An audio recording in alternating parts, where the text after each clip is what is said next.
বান্দারে আমি তোকে দুটো পা দিয়েছিলাম, ওরে বান্দা এই পা দিয়ে তুই কোন রাস্তা দিয়ে চলেছিলিস? যেখানে কোরআনের মাহফিল হতো ওখানে কি কখনো যেতিস? কখনো কি আমার মসজিদে গেছিস?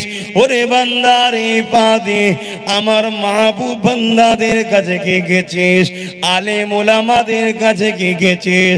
মসজিদ মাদ্রাসার কাছে কি গেছিস? মাদ্রাসা তৈরি করার জন্য কি হেঁটেছিস? ওরে আমার বান্দা বান্দিরে, পা দিয়েছিলাম আমি আল্লাহ, এই পা দিয়ে তোরা কি বিমারিকে দেখতে গিয়েছিলি? এই পা দিয়ে হালাল নামে রাস্তায় চলেছিস কে? বান্দারে, পা দিয়েছিলাম আমি আল্লাহ, বল এই পা দিয়ে কোন রাস্তায় গিয়েছিলিস বল। মুখ কিন্তু কিয়ামতের দিন উত্তর দেবে না। আল্লাহ পাক মুখ থেকে যেমন কথা বলার ক্ষমতা রেখেছে, সেই আল্লাহর হুকুমে পা তখন বলতে শুরু করবে। আরো জোরে বলুন না। মুখ তো বলবে যে আল্লাহ, হ্যাঁ রাতকে রাত দাঁড়িয়ে নামাজ পড়তাম, গরিবদেরকে দান করতে যেতাম, এই রাত দিয়ে আল্লাহ আপনার রাস্তায় ঘুরতাম, মাহফিলে যেতাম, ওলিদের কাছে যেতাম, আলেমদের কাছে যেতাম, অনেক কিছু বলবে। আল্লাহ মুখকে বন্ধ করে দেবে, পাকে বলবে বল।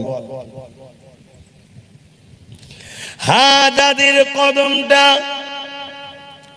আল্লাহর ঘর মসজিদের দিক হাঁটে, ওই পা বলতে লাগবে আল্লাহ এই বান্দা এই পা দিয়ে আপনার ঘরে গিয়েছিল, আপনার কাবা তওয়াফ করেছিল, আপনার হাবিব ঘুরে ঘুরে ঘুরে ঘুরে বেড়াতো, কত অফার এসেছিল হারামের, বান্দা সেদিকে না গিয়ে হালাল পয়সায় পায় কষ্ট করে করে ঘুরে বেরিয়েছে। আল্লাহ পাক ওই বাকে তখন জান্নাতে যাবার ইজাজত দেবে।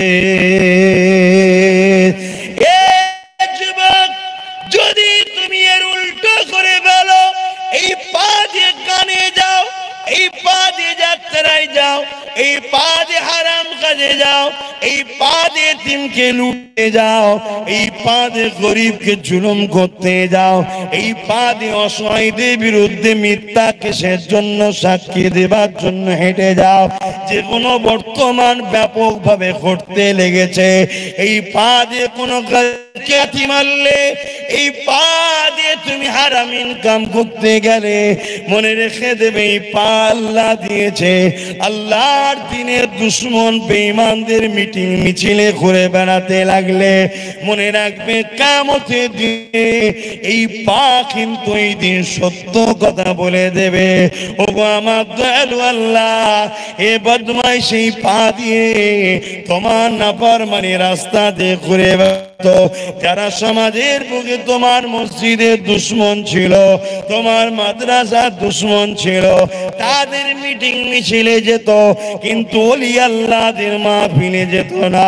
আল্লাহ পাক এই পা দিয়ে গান যাত্রায় যেত, মসজিদ মাদ্রাসায় যেত না। এ যুবক, শুনে রেখে দাও, সেই দিন কিন্তু তোমার কোনো উপায় থাকবে না, কারণ ওই সঙ্গে হাঁটা, তাদের কাতারে থাকা।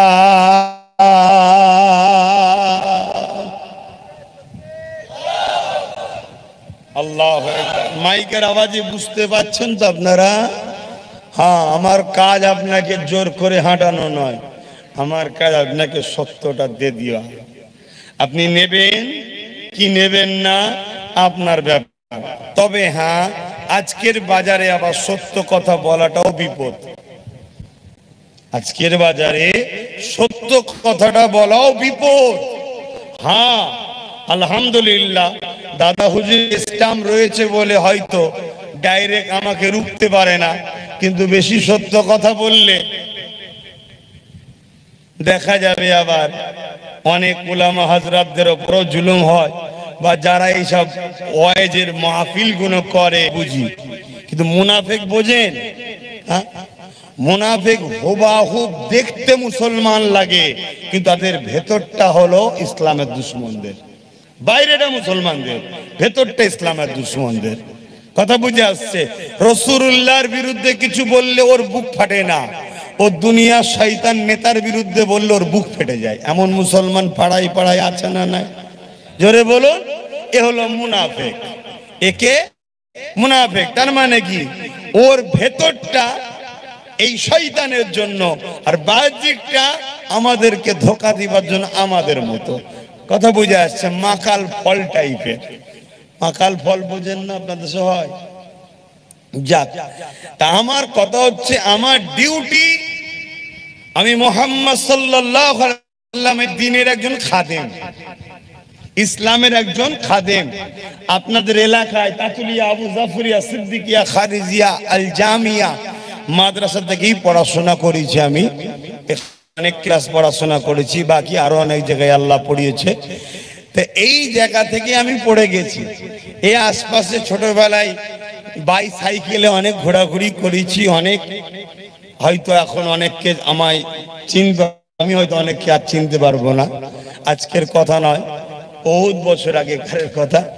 তো যাই হোক, আমি বলতে চাইছি, এটা আমি রাসূল পাক সাল্লাল্লাহু আলাইহি ওয়াসাল্লামের দ্বীনের একজন খাদেম। বড় বেশি ঘুরে গেল, মানে জ্বলছে আস্তে আস্তে গা। কথা বুঝে আসছে? আহা, এ তো কিছুই নয়। থাক, ঠিক আছে। ময়দানে মাশরে যা হবে আল্লাহ মাফ করুক। ঠিক আছে, আপনি এদিকে চলে আসেন না, মুরব্বীকে এদিকে পাঠিয়ে দেন। আব্বা, তোমার ছেলে, আল্লাহ নসিব বড় করে, বসো। ছেলেগুলোর কথা ভাববেন। যাক, আজকে ওই দিকে আমি আলোচনা করছি না। আমি যে কথা বলছি, তাহলে আমার ডিউটি পৌঁছে দিবা। এই সমাজে হাজারো লোক আছে, নিজ নিজ দল আছে, নিজ নিজ মত আছে, নিজ নিজ ধর্ম আছে। যে যার কথা বলে না, বলে না, সবাই বলে, সমস্যা নাই। ইসলামের অনুসারীরা কথা বললেই সমস্যা হয়। অনেকে বলবেন না সমস্যা হয় না, তো তুমি বললে সমস্যা হয়। ইসলাম তখন দুই ধরনের চলছে, একটা চাইনা ইসলাম চলে, একটা রাসূলুল্লাহর ইসলাম চলে। 150 বছর ধরে আমাদেরকে পশ্চিমা দুনিয়ার ঘোল খাওয়ানো হচ্ছে। পশ্চিমা দুনিয়ার আমাদেরকে বোঝানো হয় নামাজ, দাড়ি, টুপি, মসজিদ, মাদ্রাসা, ব্যাস আলহামদুলিল্লাহ ইসলাম হয়ে গেছে। ভাই, আমি অস্বীকার করছি না যে কোনো ইসলামের বাইরে, হ্যাঁ কোনো ইসলামের মধ্যেই, কিন্তু এখনো শুধু ইসলাম নয়, আরো অনেক কিছু নেই ইসলাম। জোরে বলুন সুবহানাল্লাহ। ইসলাম একটা কমপ্লিট জীবন ব্যবস্থার নাম। এক কথায় যদি আমি আপনাকে বলি, কোরআন বলছে, আমার আল্লাহর ইসলাম কি বলছে, কালামুল্লাহ, আল্লাহর কথা, কুনতুম খায়রা উম্মাহ উখরিজাত লিন-নাস তা'মুরুনা বিল মা'রুফ ওয়া তানহাউনা আনিল মুনকার। এর মানে হচ্ছে এটাই, হে উম্মতে মুহাম্মাদি, তোমরা হলে শ্রেষ্ঠ উম্মত। তোমরা কে? শ্রেষ্ঠ উম্মত। তোমাদের ঘরে দুনিয়ায় পাঠানো হয়েছে প্রতিনিধিত্ব করার জন্য। তোমরা খলিফা, তোমরা এই জমিনকে অন্যায় মুক্ত করে নাই প্রতিষ্ঠিত করবে। জোরে বলুন সুবহানাল্লাহ। তাহলে ইসলাম বলা হয় অন্যায় মুক্ত করে নাইকে প্রতিষ্ঠিত করার নাম ইসলাম। অর্থাৎ যে সমাজে মদ থাকবে আর আমি বলবো ইসলাম আছে, এ হাস্যকর। যে সমাজে চুরি থাকবে, আমি বলবো ইসলাম আছে, এ হাস্যকর। যে সমাজে খুন থাকবে আর আমি বলবো ইসলাম আছে, এ হাস্যকর।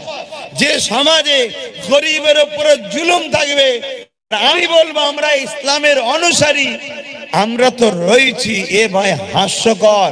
কেন? চোর মুক্ত সমাজ, খুন মুক্ত সমাজ, ধর্ষণ মুক্ত সমাজ, অত্যাচার মুক্ত সমাজ, নেশা মুক্ত সমাজ, এতিমের অধিকার, বিধবার অধিকার, জালিম মুক্ত সমাজ করার নাম হলো ইসলাম। জোরে বলুন সুবহানাল্লাহ।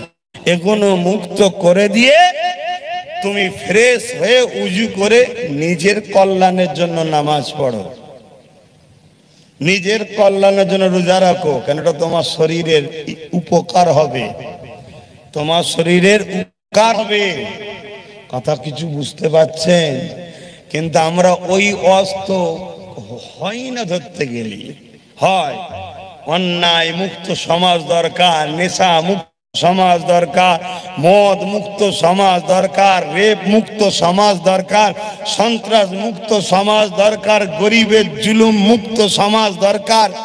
এই ওয়াজ হয়, কথা বলে, অথচ এটা ইসলামের প্রথম কাজ। আমি চ্যালেঞ্জ দিচ্ছি, আপনি খুলুন, আপনি ইতিহাস উঠান, তারিখ হাদিস খুলুন। আমার নবী মেরাজে গিয়েছিল, আমার নবী নিয়ে এসেছিল কবে? 500, সবাই বলুন, 570 দুনিয়ায় তাশরীফ এনেছেন। 40 বছর বয়সে নবুয়তের কাজ শুরু করেছে। 570-এর সঙ্গে 40 যোগ করেন, কত হচ্ছে? 610। নবী মেরাজে গেছে কবে? 621। মেরাজ থেকে নামাজ এনেছে, মেরাজ থেকে রোজা এনেছে। তার আগে নামাজ রোজা ফরজ ছিল না উম্মতে মুহাম্মাদির জন্য, ওখান থেকে আনার পর ফরজ হয়েছে। তো এই যে বীজখানে যাবার আগে 11 বছর ছিল, নবী কি করেছে বলেন? কি করেছে? আমি এই ওয়াজটা একটু বেশি করি, কেন আমার কম নামাজ পড়ে, আমার কম নামাজ পড়ে, কিন্তু আবার জালিম হয়ে বসে আছে। আমার কম রোজা রাখে, অন্যায়কারী সাথ দেয়। আমার কম নামাজ রোজা হজ করে, আমার কম হজ করে, হয় এতিমের ঝাড়ে, না এতিমকে যারা গরিব ঝাড়ছে তাদেরকে সাপোর্ট করে। এ নামাজ, এ রোজা, এ হজ কিচ্ছু কাজে লাগবে না। আল্লাহকে সাক্ষী রেখে বলছি, যার কুদরতি হাতে আমার জান আছে, এক্ষুনি আমার নিঃশ্বাস বন্ধ হয়ে যেতে পারে, এক্ষুনি আমার রূহ বন্ধ হয়ে যেতে পারে। তিনার শপথ করে বলছি, যারা এতিমকে লোটে বা লুটে যাদের সাপোর্ট করে, যারা জুলুম করে বা জালিমকে সাপোর্ট করে, তাদের নামাজ, তাদের রোজা, তাদের হজ আল্লাহর দরবারে কিচ্ছু দাম নেই। কিন্তু আমার কম করে না, করে না কেন? আমার কমকে ওই পাঠটা ভুলিয়ে দেওয়া হয়েছে। এটাই হলো পশ্চিমা দুনিয়াদের প্ল্যান। আর এটা কয় শ্রেণীর লোক জোরে বলবেন তো? বাধ্যব সব শ্রেণী করতি। 2 শ্রেণীর লোককে আল্লাহ মারবে বলছে। পীর সাহেব হন, হাজি সাহেব হন, গাজী সাহেব, আব্বাস সিদ্দিকী হন, সব বেটা দুনিয়ায় সব হুজুর টুজুর মৌলানা মুফতি, আল্লাহর কাছে কোনো দাম আছে নাকি? 2 শ্রেণীর লোককে আল্লাহ মারবে।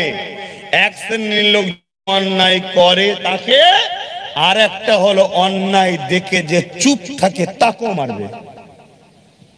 এবারে বলুন তাহলে আমরা কোন খেতে আছি? অন্যায়কারীর দিকে আর যাওয়া হয়ে গেছে। এইগুলো যাতে আগামী দিন শিখে শিখে এখন থেকে তৈরি হোক, এখন থেকে তৈরি হয়তো লেটে হবে, চেষ্টা যদি থাকে 10-20 বছর পরে গেলেও অন্যায়কারী অন্যায় করার আগে ভাববে। কেন গ্রামে 500 ছেলে আছে যুবক, তারা অন্যায় দেখলেই এক্ষুনি ঝাঁপিয়ে পড়বে। তাহলে অন্যায়কারী ভয় খাবে না? খাবে না। এখন থেকে চেষ্টা, আমার কাজ এটা, থরো করে দাও একে, এ বাবা এটা লে। এবারে ই নেবে কি নেবে না ও জবাব দেবে, কিন্তু আমি ডিউটি করছি না, আমাকেও তোমার খেতে হবে, আমাকেও তোমার খেতে হবে। তাই আমি বলছি, আহা বান্দা তোকে আমি 2 হাত দিলাম, জন্য হাত দিলাম আমার জমিনকে শান্তি প্রতিষ্ঠিত করবি রে বান্দা। আমার জমিনে তুই খেলাফতি করবি, আমার জমিনে খলিফা করে তোকে পাঠালাম, এই জমিনের ওপরে তুই প্রতিনিধিত্ব করবি। এ বান্দারে, এই হাত দিয়ে তুই হালাল ইনকাম করবি। এই বান্দারে, এই হাত দিয়ে তুই গরিবকে সেবা করবি। এই হাত দিয়ে মা বাপের খেদমত করবি। এই হাত দিয়ে অসহায়ের পাশে দাঁড়াবি। এই হাত দিয়ে মজলুমের পাশে দাঁড়াবি। এই হাত দিয়ে মসজিদ মাদ্রাসা বানাবি। এই হাত দিয়ে সমাজের অন্যায় অত্যাচারের গুলোকে পরিষ্কার করে দিয়ে এই সমাজকে, আমার জমিনকে নাই সত্য প্রতিষ্ঠিত করবি বান্দারে। এই জন্যে তো আমি আল্লাহ তোকে শক্ত দুটো হাত দিলাম, কিন্তু বান্দা জমিনে গিয়ে এই হাত দিয়ে তুই অন্যায় করতে লেগেছে, অন্যায়কারীকে সাপোর্ট করতে লেগেছে, তার বিনিময়ে সামান্য ভিক্ষা তুই এই হাত দিয়ে পেতে পেতে লিখছিস। কি গো, আমার কম করছে না করেনি? জোরে বলে। নামাজ পড়ে তাও করে, রোজা রাখে তাও ভিক্ষা লাই, হজ করে তাও ভিক্ষা লাই, অথচ ইসলাম ভিক্ষাকে ঘৃণা করে। আল্লাহ জন দিয়েছে, দুটো হাত দিয়েছে, ইনকাম কর, গরিবকে দে, গরিবকে সাহায্য কর, অন্যায় দেখলে রুখে দাঁড়া। আল্লাহ নবী বললেন অন্যায় দেখলে হাত দিয়ে রাখো, যদি হাতে না পারো মুখ দিয়ে প্রতিবাদ করো, মুখে যদি না পারো অন্তর দিয়ে ঘৃণা করো, যদি এতেও না পারো রাসূল বলছে তার মধ্যে ঈমান নেই। এবারে বলেন কত নামাজীদের ঈমান আমাদের আছে? কত নামাজ পড়বেন, কত হজ করবেন, কত হজ করবেন? রাসূলের কথা কি কেটে ফেলে দেবেন নাকি? রাসূলুল্লাহ ভুল বলছে বলবেন নাকি? নাউযুবিল্লাহ মিন যালিক। তাতে মার আরো ডবল হবে। নওজওয়ানেরা, আজ আব্বাস সিদ্দিকীকে আল্লাহ জবানে কথা দিয়েছে, যদি আল্লাহ দিয়া জবানে আল্লাহ জমিনের উপরে অন্যায়ের বিরুদ্ধে কথা না বলি, এ জবান কেন তাহলে আল্লাহ দিল? এ জবান নিয়ে আমার কি লাভটা হলো? হ্যাঁ, এই জবান আল্লাহ দিয়েছে, মাকে ডাকবো, বাপকে ডাকবো। জবানে মাকে ডাকলি, বাপকে ডাকলি। আমার দিয়া জবানে খিদে লাগলে তুই পরিবারকে বললি, আমার দিয়া জবানে সব তো তুই করলি। এবার একটু আমার পক্ষে কথা বল বান্দা, আমার জবানে অন্যায় বিরুদ্ধে বল, ন্যায়ের পক্ষে আমার বান্দাদেরকে ডাক।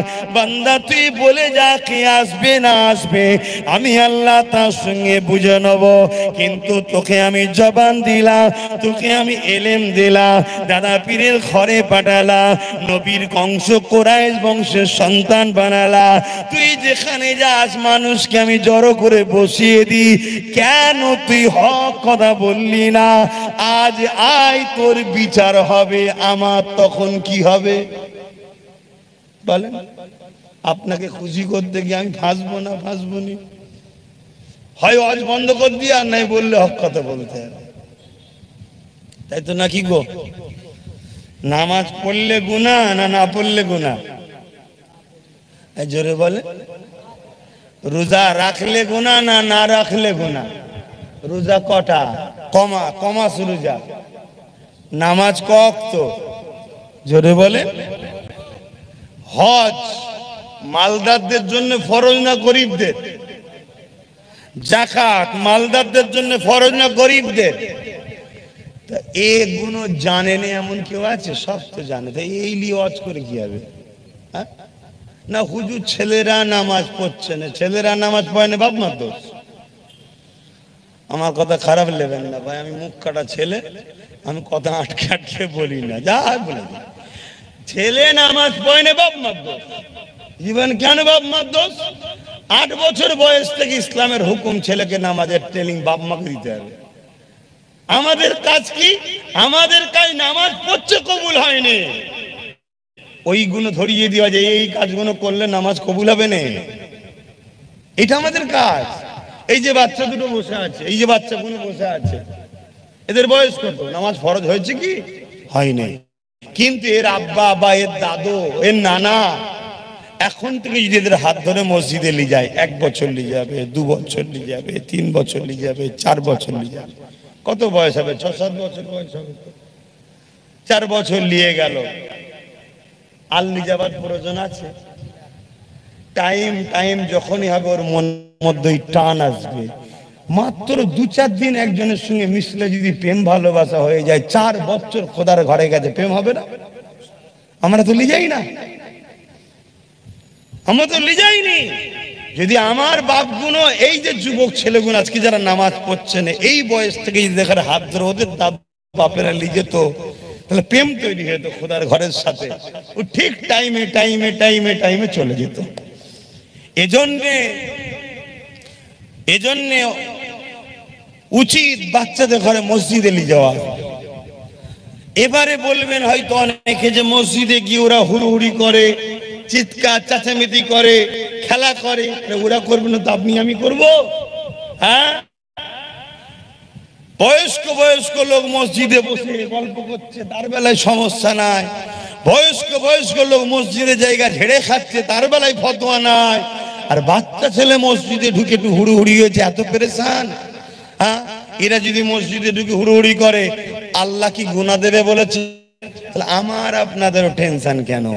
এটা তখন ফেরেশতার থেকেও পবিত্র, এদের তো গুনাহ নাই। এরা মসজিদে হুড়ুহুড়ি করলে আল্লাহ খুশি হয়, জোরে বলুন সুবহানাল্লাহ। তাহলে আপনার আমার সমস্যা হচ্ছে কেন? এটা ঢুকানো হচ্ছে, পশ্চিমা দুনিয়ার ঘোল খাওয়ানো হচ্ছে। আরে বয়স হোক না, ছেলে মানুষ মসজিদে লিজে কি করবি? এটা আজ থেকে কালচার নয়, এটা তো প্ল্যান। আমি বললাম না, ওই মুনাফিক বলে একটা জিনিস আছে।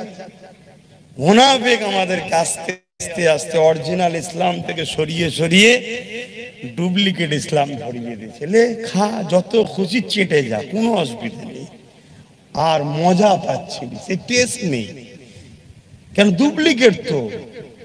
এখন প্লাস্টিক চাল বেরিয়েছে, প্লাস্টিকের বাঁধাকপি বেরিয়েছে, প্লাস্টিকের ফুলকপি বেরিয়েছে, প্লাস্টিকের ডিম বেরিয়েছে। ভাই খেলে টেস্ট পাওয়া যাবে?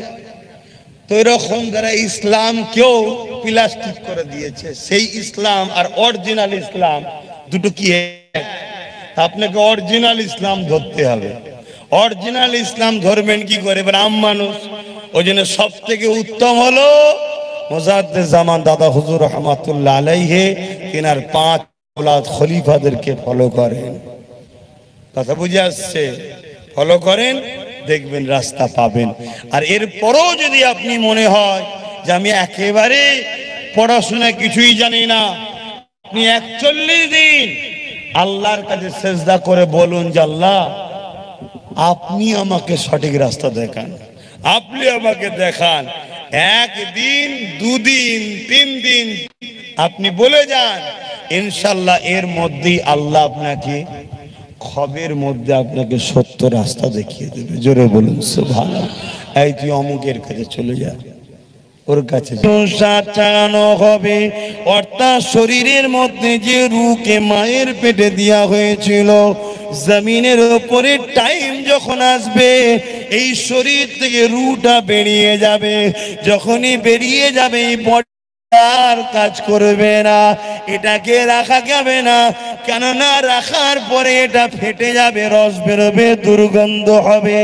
তাই এটাকে মাটি দিয়ে দিতে হয়, দান করে দিতে হয়। এই যুবকেরা, তরুণেরা কবর প্রতিদিন ঘোষণা দেয়, এ দুনিয়ার উপরে মানুষেরা, আমি কবর হলাম একা থাকার জায়গা, আমি কবর হলাম পোকামাকড়ের জায়গা, আমি কবর হলাম বড় অন্ধকার জায়গা। আমার কাছে আসার আগে তৈরি হয়ে আসো, তৈরি হয়ে আসো। কিন্তু এই কবরের জমিনে এত দরদি, এত আপনজন কেউ যাবে না, কেউ থাকবে না। ওই কবরের জমিনে কিন্তু হবে। আরো জোরে বলুন সুবহান। তাহলে প্রতিদিন কবর বলছে যে আমি একা থাকার জায়গা, আমি অন্ধকার জায়গা, আমি পোকামাকড়ের জায়গা। আমার কাছে আসার আগে তৈরি হয়ে আসো। এখানে ঘুষ চলে না, এখানে তুমি কার বেটা চলে না, তুমি কত বড় পাওয়ারফুল এখানে চলে না। হ্যাঁ, তোমার পিছনে কত লোক আছে। কি ভাবা? ওই যে পাপ করার আগে ভাবা, অন্যায় করার আগে ভাবা, এই কাজে আল্লাহ খুশি না বেজার, ওই কাজে আল্লাহ রাজি না বেজার, এগুলো ভাবা। ভেবে যেটাতে আল্লাহ বেজার তা থেকে দূরে থাকা, যেটাতে আল্লাহ রাজি সেটা তাকিয়ে যাওয়া। এক কথায় মা আতাকুমুর রাসূল ফাখুযু। ওয়ামা নাহাকুম আনহু ফান্তাহু, রাসূল যা আদেশ করেছে মেনে নাও, রাসূল যা নিষেধ করেছে ছেড়ে দাও, এটাই আল্লাহর হুকুম। কোরআন, জোরে বলুন সুবহানাল্লাহ। তাহলে কবরে মুহাম্মদ সাল্লাল্লাহু আলাইহি সাল্লামকে হাজির করানো হবে, তিনি তাশরীফ নিয়ে আসবেন। ইমাম বুখারী বলছেন একটাই প্রশ্ন হবে, আমরা সবাই তিনটে প্রশ্ন হবে, তিনটেটাও হাদিস, একটাটাও হাদিস। কথা বুঝে আসছে? এবারে কি তিনটে আর কি একটা খুলে না বললে আপনারা আবার ঘেবড়ে যাবেন। অর্থাৎ প্রথম প্রশ্ন করা হবে মান রাব্বুকা, তোমার রব কে? যাদের রব আল্লাহ তারা বলবে রব্বি আল্লাহ, আমাদের রব কে? সত্যি কথা, মুখ দিয়ে বলছেন না দিল থেকে? খারাপ নেবেন না, খারাপ নেবেন না।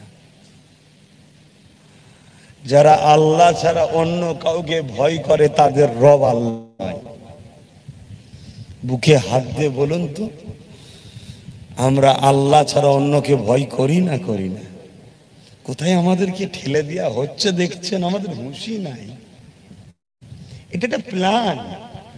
আল্লাহ নবী ১৫০০ বছর আগে সাহাবাদেরকে বলেছিল একটা দিন আসবে আমার উম্মত প্রচুর মার খাবে। এই হাদিসটা মন দিয়ে শোনেন, আমার উম্মত প্রচুর মার খাবে। সাহাবা হুজুররা জিজ্ঞেস করলেন, হুজুর আমার ভাইয়েরা কি সেদিন কম হবে সংখ্যায়? আল্লাহ নবী বললেন না, যেদিকেই তাকাবে তাদের কি দেখা যাবে। আমাদেরকে সবাই বলে এরা 10%, 15%, 20%, 30%, যা XYZ বলে, কিন্তু যেদিকেই তাকায় আমাদের ঘরেই দেখা। ভুল বলছি বাপ? আর সবাই মিলে আমাদেরকেই তেল মাখায়। ভুল কথা বলছি কি গো? রাসূলুল্লাহর কথা অনুযায়ী মিলছে না মেলে না? আর যেদিকেই তাকাবে মার খাচ্ছে কারা বলুন? আল্লাহ নবী বলছে যেমন একটা প্লেটে খাবার আছে, ক্ষুধার্ত পশুগুলো ঝাঁপিয়ে পড়ে, একটা দিন আসবে আমার উম্মতের উপরে সর্বদিক ঝাঁপিয়ে পড়বে। পড়েছে না পড়ে না? সমাধান কি? এ থেকে সমাধান আছে না? নাই। রোগ থাকলে তো ট্রিটমেন্ট আছে, এর সমাধান কি? আল্লাহ নবী বললেন যখন এ কথা যে সংখ্যা কম হবে না তারপরেও মার খাবে, সাহাবা হুজুররা জিজ্ঞেস করলেন হুজুর কারণ কি? আল্লাহ নবী দুটো কথা বলেছে, খেয়াল করে দেখুন তো আমাদের মধ্যে এই দুটো আছে না? আল্লাহ নবী বললেন তারা লোভী হবে। কি হবে? জোরে বলুন, এবার বলুন আমাদের মধ্যে আছে না? দ্বিতীয় নম্বর হলো তারা মৃত্যুকে ভয় করবে। আমাদের মধ্যে ঢুকেছে না ঢোকে না? জোরে বলেন। যদিও মৃত্যুর ভয় হয়তো একটু হালকা, পুরোপুরি এখনো ঢুকতে পারেনি, তারপর ঢুকেছে, কিন্তু লোভটা তো 100% হয়ে গেছে। কি আমার ভুল বলা হচ্ছে? একটু সরাসরি দেন। দ্বিতীয় নম্বর রাসূল বললেন তারা ভয় করবে দুনিয়াকে, মৃত্যুকে। তাহলে থেকে বাঁচতে গেলে ভয় করতে হবে একমাত্র কাকে? আল্লাহকে।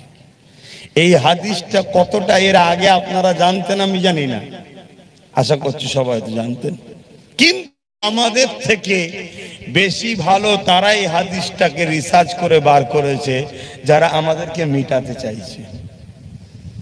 কেন? তারা দেখছে কোন পয়েন্টে, কোন রাস্তায় এদেরকে মিটানো যায়। কেন এরা তারা 313 জন ছিল, মিটানো যায়নি। এরা তারা এক মঈনুদ্দিন আজমিরি ছিল, তাও মিটানো যায়নি। এরা তারা হতভাগা আকবর মুগলে আজম হওয়ার পরও মুজাদ্দিদ আল-সানিকে মিটাতে পারেনি। এরা তারা খান মিটে গেছে, এদেরকে মিটানো যায়নি। হালাকু খান মিটে গেছে, এদেরকে মিটানো যায়নি। এরা তারা খালিদ বিন ওলীদ তরোয়াল এসছে, দেখছে আমার উপরে, তরোয়ালের ভয় করেনি, পাগড়ি তুলছে, তারপরও খালিদ বিন ওলিদকে মিটানো যায়নি, এরা তারা। এদেরকে মিটাবার কোন একটা পয়েন্ট তো খুঁজতে হবে। ওই পয়েন্ট খুঁজতে খুঁজতে তারা রিসার্চ করে বার করেছে রাসূলুল্লাহর এই হাদিসকে, কি যেদিন আমার উম্মতের মধ্যে লোভ আর ভয় ঢুকবে সেদিন আমার উম্মতকে দুনিয়া এইভাবে শেষ করবে যেভাবে ক্ষুধার্ত পশুগুলো একটা ফলে সবাই ঝাঁপিয়ে পড়ে। আজকে আমাদের উপরে দেখুন সবাই ঝাঁপিয়ে পড়েছে, এ নুচে নুচে ছিঁড়িয়ে ছুড়িয়ে খাচ্ছে, যে যা পাচ্ছে করছে, করছে না করেন। এ থেকে যদি উদ্ধার হতে চান, পয়েন্ট লোভ করলে হবে না, আর আল্লাহ ছাড়া দ্বিতীয় কাউকে ভয় নয়। আমাদেরকে ভয় খাওয়াবার জন্য কত রকম প্ল্যান হচ্ছে দেখছেন না? একজন একজনকে খুন করছে, আর একজন ফটো তুলছে, তুলেই ফটো ছাড়ছে সোশ্যাল মিডিয়ায়, কোটি কোটি মানুষের কাছে চলে যাচ্ছে। একজন মুরব্বী বাপকে গাড়ি ধরেছে, বিভিন্ন স্লোগান দিয়ে তাকে পিটিয়ে পিটিয়ে পিটিয়ে পিটিয়ে মেরে ফেলছে, আর একজন ভিডিও তুলছে। একজনকে বেঁধে মারতে মারতে মারতে জন যুবক ছেলে মেরে ফেললো, তাকে ফটো তুলছে। এগুলো কেন? এই ফটো ছাড়ো, এই ফটো ছাড়ো, যাতে উম্মতে মুহাম্মদ এই ফটো দেখার পরে ঘাবড়ে যায়।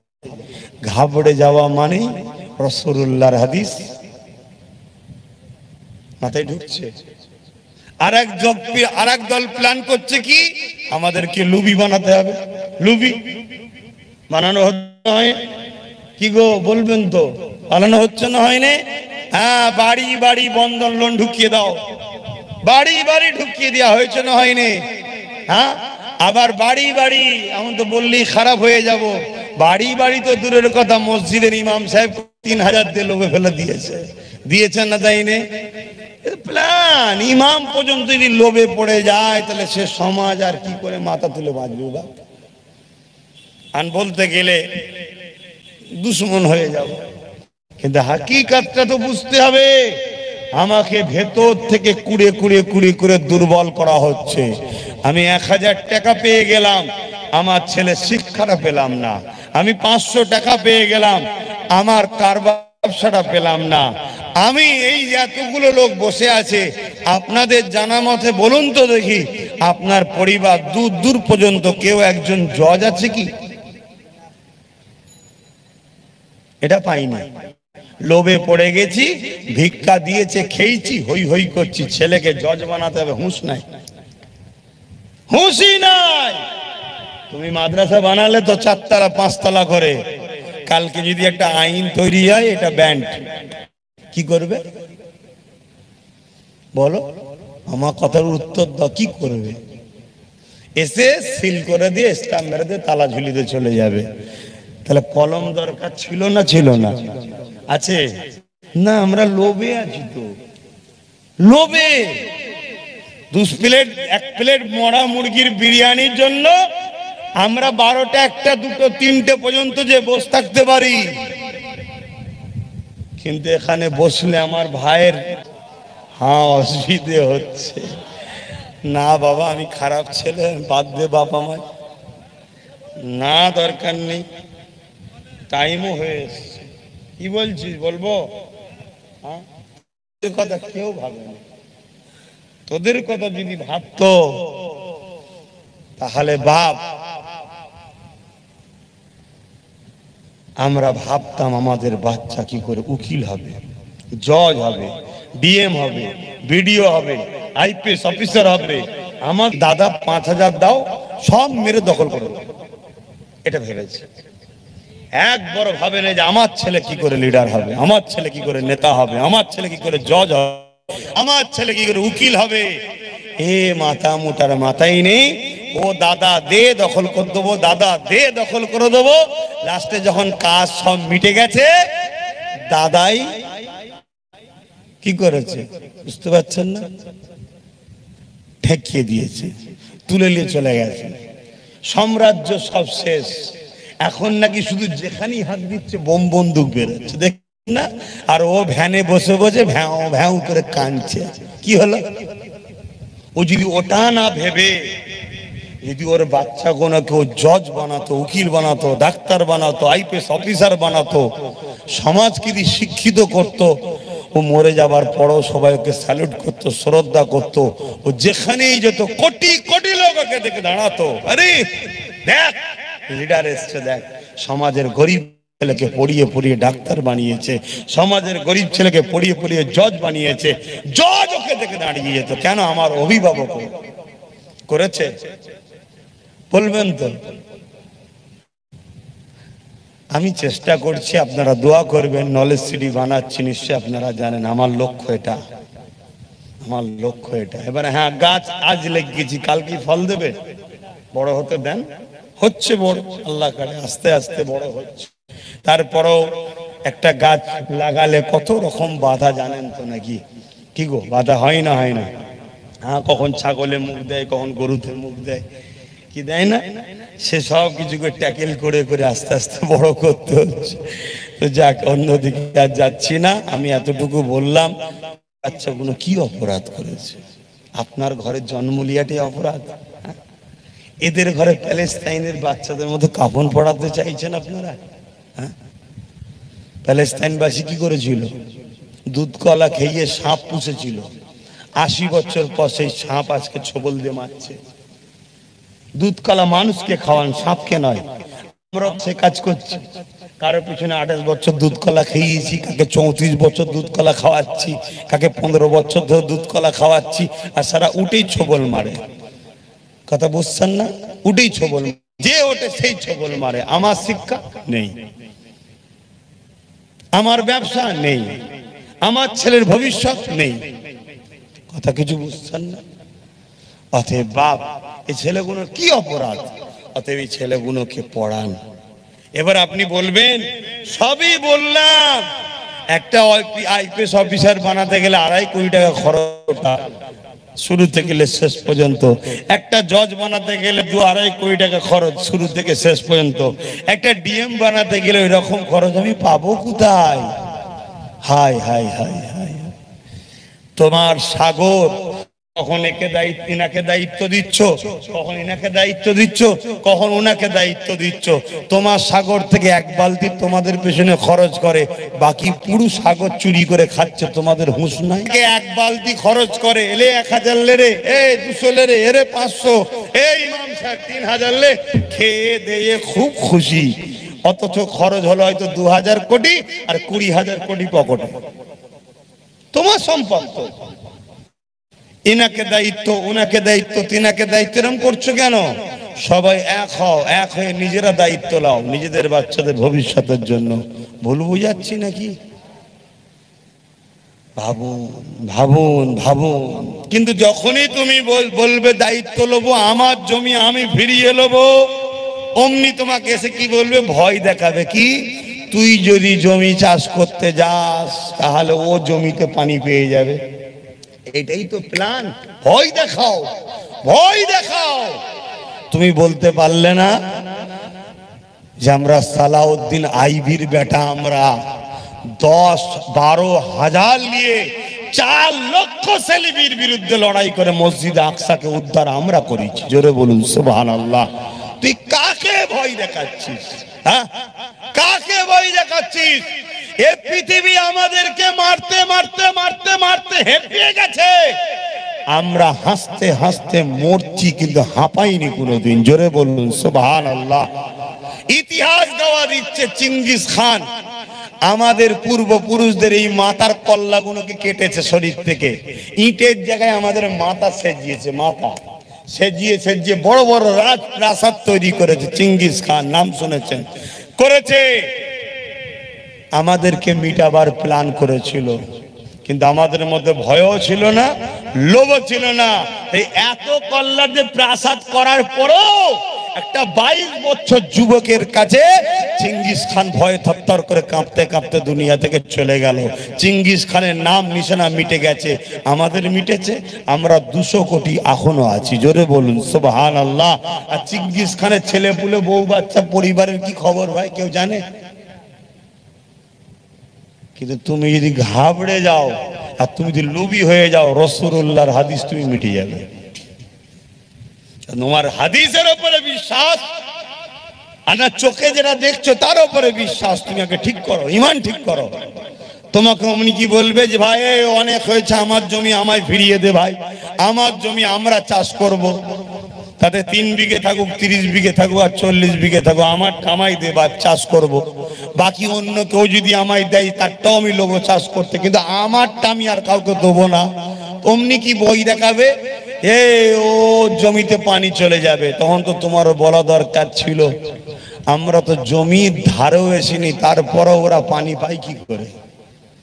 কথা মাথায় ঢুকছে না? ঢোকে না? 10 বছর ধরে পানি পাচ্ছে কি করে? হ্যাঁ, এসব আমাদেরকে ঘাবড়ানো হচ্ছে, ধোকা দেওয়া হচ্ছে, প্রতারণা করা হচ্ছে, বিশ্বাসঘাতকতা করা হচ্ছে। এরা ঠিক কেমন জানেন? রসুনের মতো, রসুনের মাথা গুলো সব আলাদা, আর পাঁচাটা দেখবেন, পিছনটা দেখবেন সব এক জায়গায়। এদের সব মুখ একটা আলাদা, এরা একটা নামে চলে বাজারে। এদের সবার পিছনে এক জায়গায়, আমাদেরকে মিটানো, গরিবকে শেষ করা, ইসলামকে মিটাও, অসহায়কে শেষ করা। এদের লক্ষ্য একটাই। যদি বিচার হয় বুঝুন, না বুঝার হয় 80 হতে আর 3 বছর বাকি আছে। কত জোরে বলুন? ওই 80তে প্যালেস্তাইন 80 বছর পর ঝড় খাচ্ছে, আমার আপনার 80 হতে 3 বছর বাকি আছে। 77 বছর ধরে গোলামি করছি। কখনো ইনাকে বাপ বলেছি, কখনো ওনাকে বাপ বলেছি, কখনো ওনাকে বাপ বলেছি।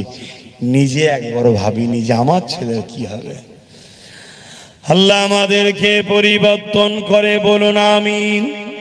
এ যুবকেরা, মৃত্যু তো সবার হবে, যাবার আগে পরিবর্তন হয়ে কবরে যান।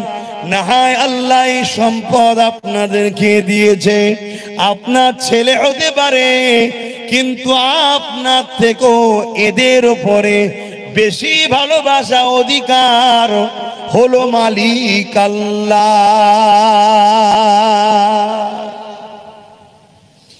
এই যুবকেরা একটু খুলে বলতে পারি, এগুলো কি আল্লাহ আপনাকে দিয়েছে ডিউটি, মানুষ কর।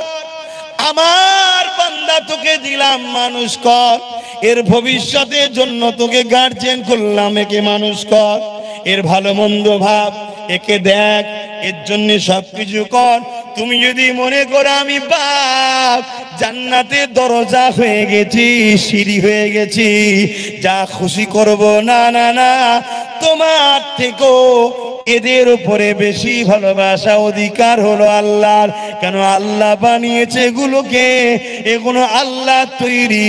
এদেরকে ইচ্ছা করে জেনে বুঝে শয়তানের মুখের গোড়ায় ছেড়ে দিলে হবে না।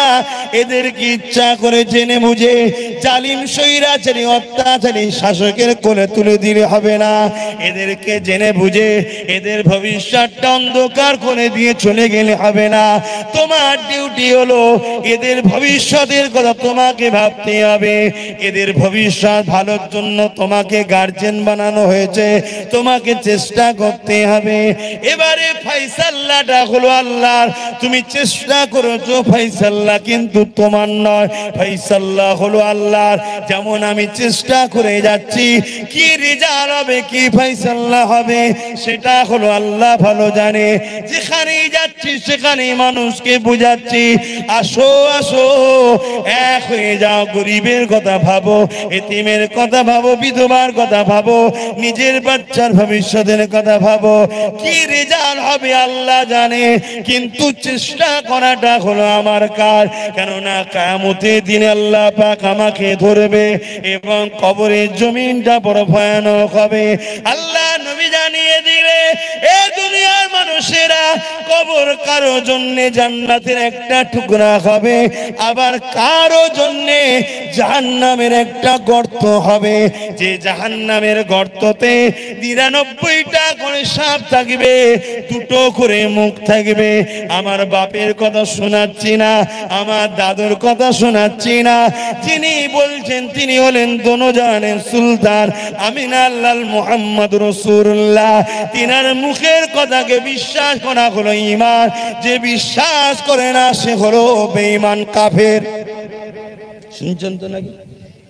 আবার কাফের তো আপনাদের এলাকায় অনেকে কাফের ফতোয়া দিচ্ছে, কাফের আপনাদের এলাকায় শুনেছেন একজন কেউ ফতোয়া দেয়, আবার এক বদমাইশ মহিলা আছে ফতোয়া দিচ্ছে, কথা মাথায় ঢুকছে না? কাফের কাকে বলা হয়? যে রাসূল পাক সাল্লাল্লাহু আলাইহি সাল্লামের দ্বীনের কথাকে অস্বীকার করবে। কথা বুঝে আসছে? অস্বীকার করবে, অবিশ্বাস করবে। কিন্তু এর লফজি ওয়ার্ড মানে হচ্ছে অবিশ্বাস করা, অস্বীকার করা। তাহলে আজকে কবরে আযাব হবে, ৯৯টা করে সাপ থাকবে। যদি তুমি দুনিয়ার জমিনে কামিয়াবি না হয়ে যেতে পারো, এটা হলো রাসূলুল্লাহর কথা, আমার কথা নয়। আমার আব্বা বলেছে তা নয়, আমার রাসূল বলছে। আবার কারো কারো কবর জান্নাতের বাগান হয়ে উঠবে। জোরে বলুন সুবহানাল্লাহ। এ নওজোয়ান তরুণেরা, এ নবী পাকের প্রেমিকেরা, তাই বলে দিয়ে যায় তোমাকে আমাকে পরিবর্তন হতে হবে। দুনিয়ার নেশায় পড়ে গিয়ে, শয়তানদের দলদাস হয়ে গিয়ে, লোভ লালসায় পড়ে গিয়ে তোমার আখিরাত অন্ধকার হয়ে যাচ্ছে। কবরের জমিনের পরে হবে ময়দানে মাশর। ওই ময়দানে মাশরে মাথার এক দেখতে লেখা কবরে আল্লাহ সূর্যকে নামিয়ে দেবে, সূর্যের 12 গুণ তাপ বাড়িয়ে দেবে। মাথার ক্ষীণগুণ গলে গলে নাক দিয়ে ঝরে ঝরে পড়তে লাগবে। এই সামান্য সূর্যের তাপ আমরা সহ্য করতে পারছি না, অথচ সূর্য কোটি কোটি মাইল দূরে আছে। এই সূর্যের তাপের থেকে 12 গুণ তাপ ময়দানে মাশরে বেরিয়ে দেওয়া হবে। সেদিন মাথার এক বেগ দেখতে এক হাত উপরে আল্লাহ পাক নামিয়ে দেবে। ওই দিনেতে তোমার আমার দশাটা কি হবে? এ যুবক পরিবর্তন হয়ে যাও, এ ভাইরা পরিবর্তন হয়ে যাও। যদি কেউ মনে করে সেদিন দেখা যাবে, আরে কালকে সূর্য উঠবে তুমি উঠবে কোনো গ্যারান্টি নাই, কালকে সূর্য উঠবে আমি উঠবো কোনো গ্যারান্টি নয়। তাই পরিবর্তন হয়ে যাও, কেননা পুলসুরাটটা চুলের থেকে সরু হীরের থেকে দাঁড়। এই রাস্তার ওপর দিয়ে পার হয়ে তোমাকে জান্নাতে যেতে হবে। তোমার এই মেমোরিতে যদি ভাবো, এ মেমোরি থাকবে না, কেননা এটা 8 GB বুঝাবার জন্য বলছি। এটা আল্লাহ পাকের কুদরত। ওই পুলসুরাত পার হতে গেলে ঈমান লাগে। ঈমান হলো নবীর প্রেম ভালোবাসা, আদবের না।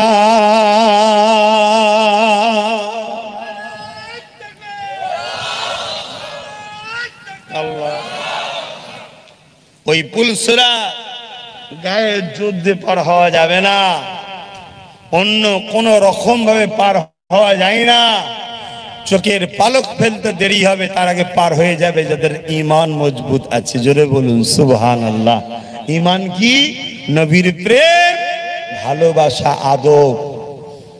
আপনি নবীকে ভালোবাসেন বলেন, কার সঙ্গে দল করছেন খেয়াল আছে আপনার?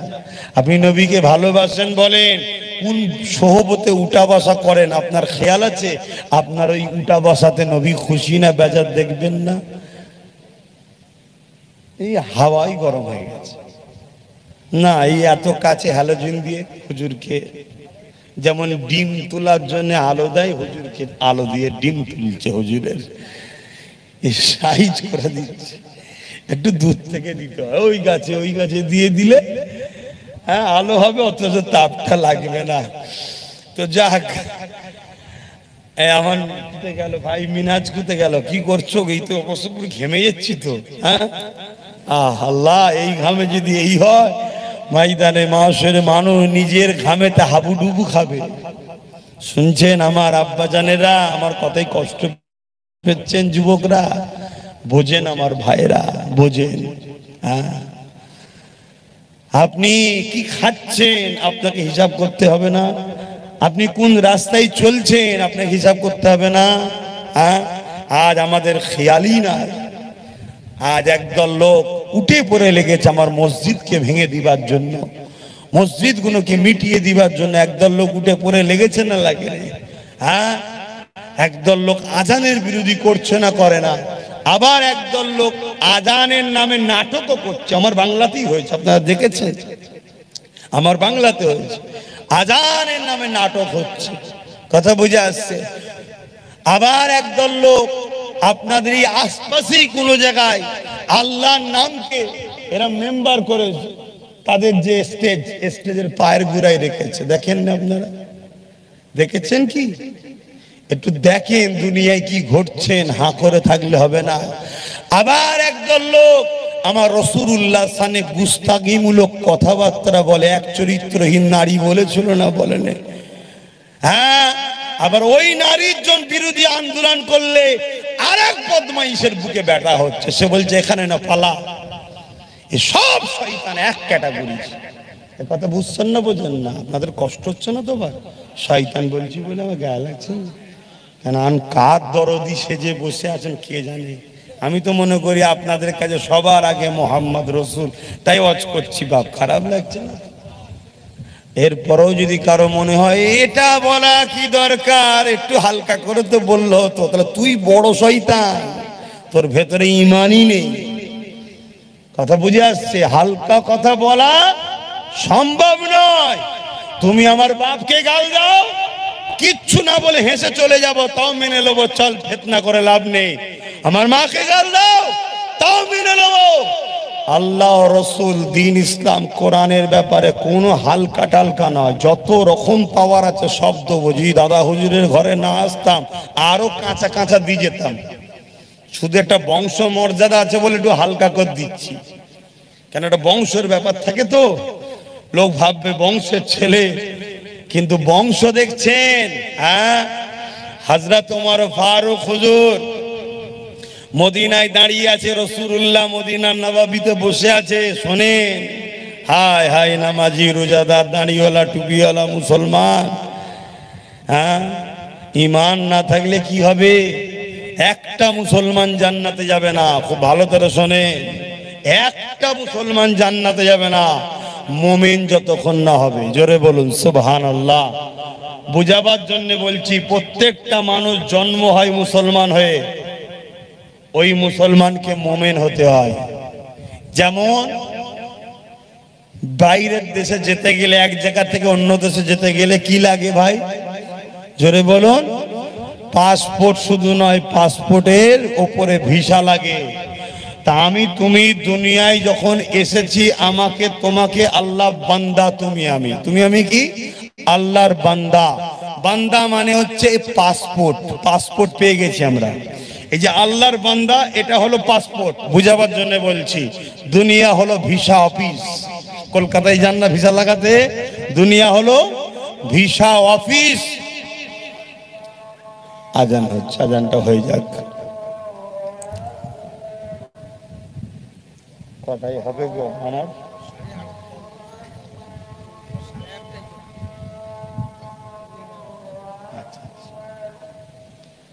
আল্লাহ আল্লাহ।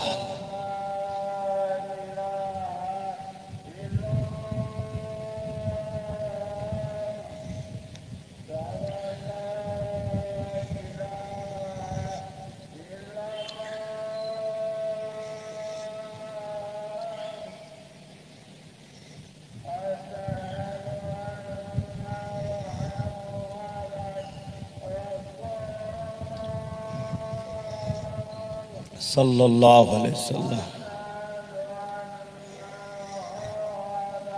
ওহ আল্লাহ, সাল্লাল্লাহু আলাইহি ওয়াসাল্লাম।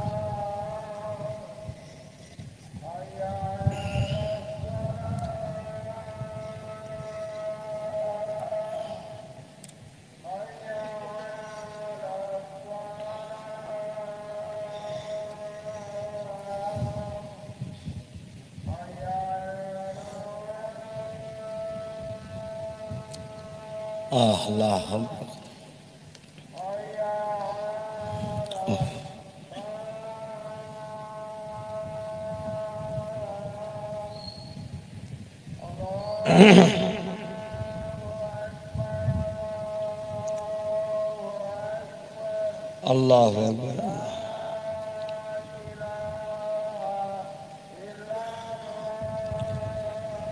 اللهم رب هذه الدعوة اللهم وسيلة الفضيلة باسمك محمد اللي جوات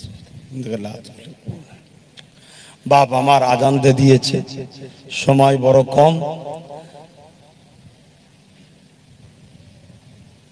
তাহলে আমি যে কথাটা বলছি এইটা একটু মন দিয়ে শুনে যান। প্রত্যেকটা মানুষ জন্ম হয় যখন সে মুসলিম হয়ে জন্ম হয়। মুসলিম আরব শব্দ, আরবি, যার বাংলা মানে হলো যে নিজেকে প্রভুর উপর সুখে রাখে, প্রভু ছাড়া চলে না, সে হলো জন্ম। আরবি থেকে মুসলিম বলা হয়। অর্থাৎ আমরা আল্লাহর বান্দা। এই যে বান্দা, এটা হলো পাসপোর্ট। দুনিয়া হলো ভিসা অফিস। আল্লাহ পাসপোর্ট দিয়ে পাঠিয়েছে, যাও ভিসা লাগিয়ে আসো, আমার জান্নাতের দেশে ঢুকতে গেলে ভিসা চেক হবে। শুনছেন? এই ভিসাটা কি? এই ভিসাটার নাম হলো মুহাম্মাদুর রাসূল। জোরে বলুন সুবহানাল্লাহ। জোরে বলেন। ওখানে খোলা হবে, দেখা হবে।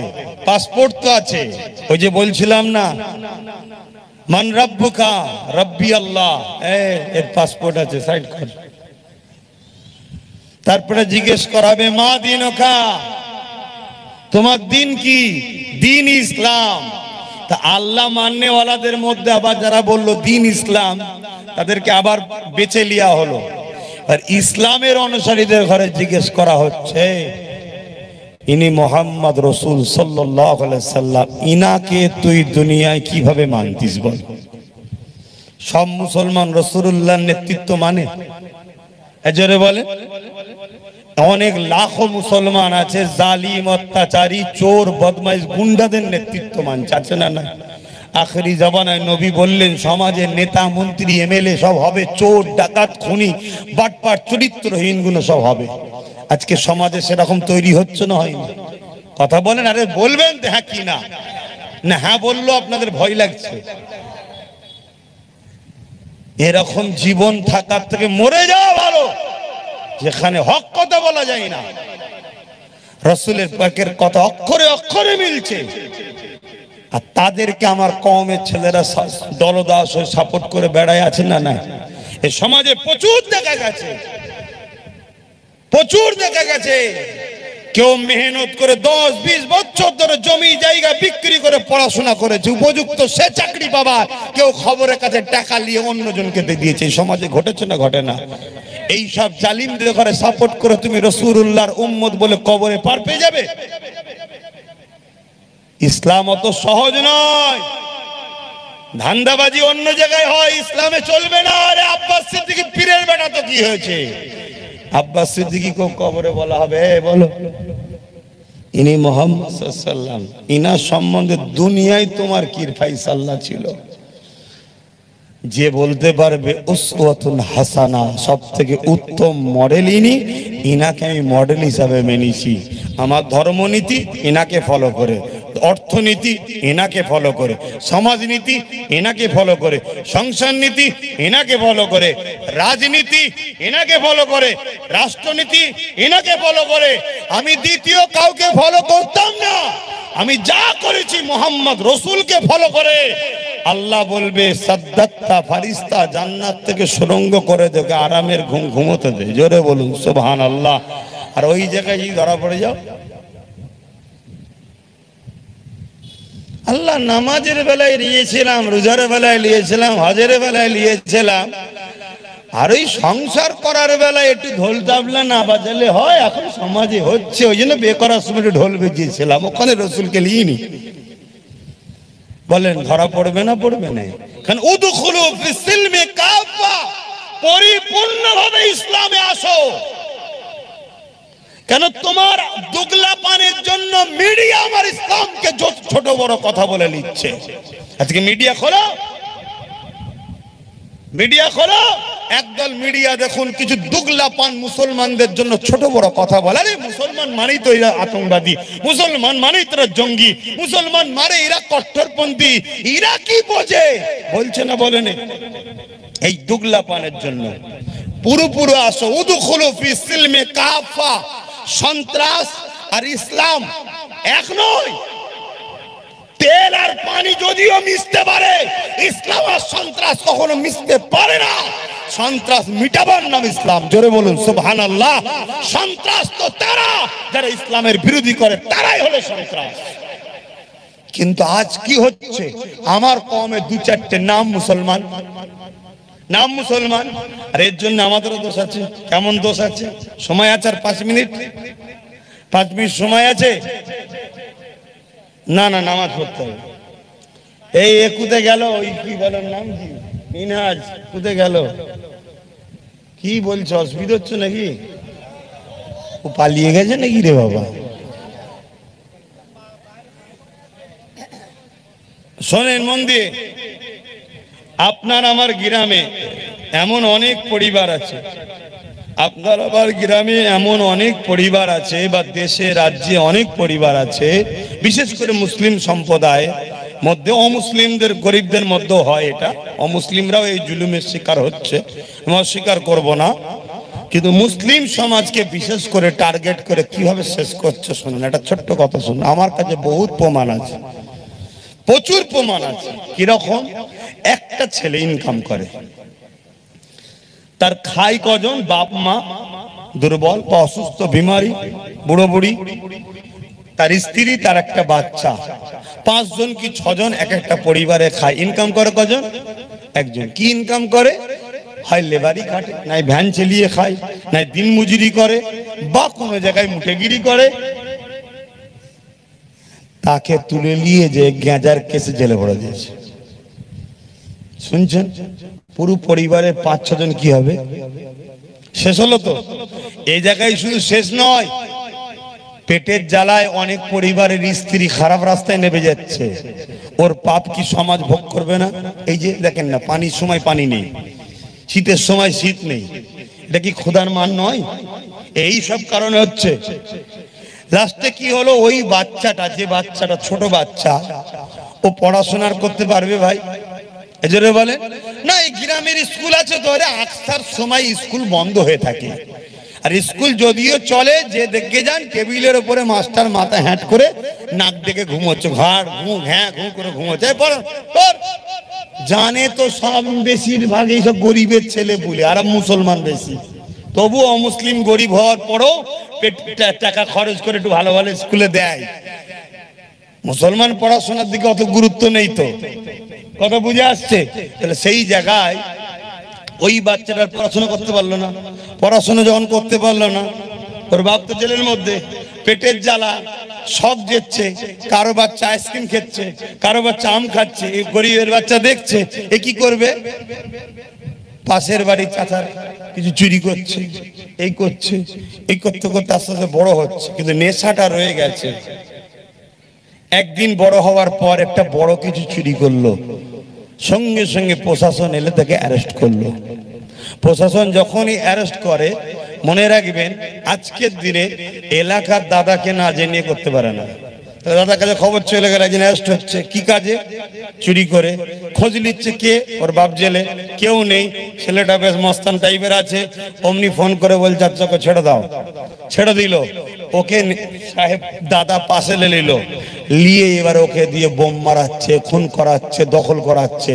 লাস্টে একদিন যখন কাজ মিটে যাবে, ওকে আবার ফোন করে বলবে এবার তুললি যা, কাজ মিটে গেছে। আবার ওই মুসলমানটাকে তুললি যাবে, মিডিয়াতে হাইড হচ্ছে মুসলমান, বড় বড় সব অস্ত্র, বড় বড় ট্যাঙ্কার, বড় বড় যুদ্ধের জিনিস। আরে এরা কি দেশটাকে শেষ করে ফেলবে নাকি? এদেরকে মেরে দেশ থেকে পাঠাও, মোল্লা রাখলে হবে না। আর একদল বলছে না, বলে না। তাহলে কিভাবে আমাদেরকে ফাঁসানো হচ্ছে বুঝতে পারছো? আর যদি এই বাচ্চার বাপটা থাকতো, ওকে যদি নির্দোষ ভাবে মিথ্যা কেস না দিত, ছেলেটা যদি পড়াশোনা করতো, তাহলে এর অসভ্য সমাজ তৈরি হতো। এক কথা বলেন, শুধু মসজিদে গিয়ে সেজদা দিবার নাম ইসলাম, আর আল্লাহ আল্লাহ করার নাম ইসলাম, দাঁড়িয়ে রাখার নাম ইসলাম, টুপি পরার নাম ইসলাম, হজ করার নাম ইসলাম। এই গরিব অসহায়গুলোকে দেখার নাম কি ইসলাম নয়? আমার হজ যদি খারাপ লাগে কিছু করার নেই, কিন্তু হাকিকাতটা ভাবুন, হাকিকাতটা ভাবুন। আর এই সমাজ হওয়ার পিছনে সব থেকে বড় দোষী আমরা। যদি প্রথম ছোটবেলা থেকে আজকে আমরা ভাবতাম ওই ছেলেটাকে তুলে নিয়ে যাচ্ছ, কি ব্যাপার, কি দোষ করেছে? ও গ্যাঁজার ব্যবসা করে প্রমাণ হয়েছে, আর না মুসলমান বলে তুললি যাওয়া হচ্ছে, না গরিব বলে তুললি যাওয়া হচ্ছে। যদি প্রশ্ন করা হতো তাহলে কিন্তু কোনো নির্দোষকে তুলতে সাহস পেত না, 1 নম্বর। দ্বিতীয় নম্বর, ওর ছেলেটাকে যদি পড়াশোনার দায়িত্ব গ্রামবাসী নিত, তাহলে ওই ছেলেটা আজকে খারাপ দিকে যেত না। কি গো আজ কি খারাপ লাগছে নাকি? ইসলাম সমাজ পরিবর্তন করার নাম, অন্যায় মিটিয়ে ন্যায়কে প্রতিষ্ঠিত করার নাম ইসলাম। নামাজ আমার থেকে বেশি আপনাদের থেকে বেশি ইমাম হোসেন পাকের ছিল, রোজা আমার আপনার থেকে বেশি ইমাম হোসেন পাকের ছিল, হজ আমার আপনার তো কাবা দেখলে হয়তো ঘৃণা করে, আব্বাস এসছে এত বড় পাপীটা কি করতে আমার কাছে এসছে, হয়তো হজ আমাকে দেখে কাবা ঘৃণা করছে, কিন্তু ইমাম পাককে দেখে কাবা ধন্য হয়েছে। আহারে কে আজকে আমার কাছে এসেছে? সেই ইমাম পাক জালিম অত্যাচারী শাসক এজিদের বিরুদ্ধে লড়াই করেছে। কেন? সমাজকে মিটিয়ে দিচ্ছে, লোকের হাতে মদ তুলে দিচ্ছে, গান তুলে দিচ্ছে, মোবাইল কি বলে তখনকার যে সিস্টেম ফান্সার বাজনা টাজনা এসব গুলো তুলে দিচ্ছে, দিয়ে চোর বদমাই লুটেরা অশিক্ষিত বানাচ্ছে এজিদ। সেই সিস্টেম আজও ধারাবাহিক হয়ে আসছে না, আসে না?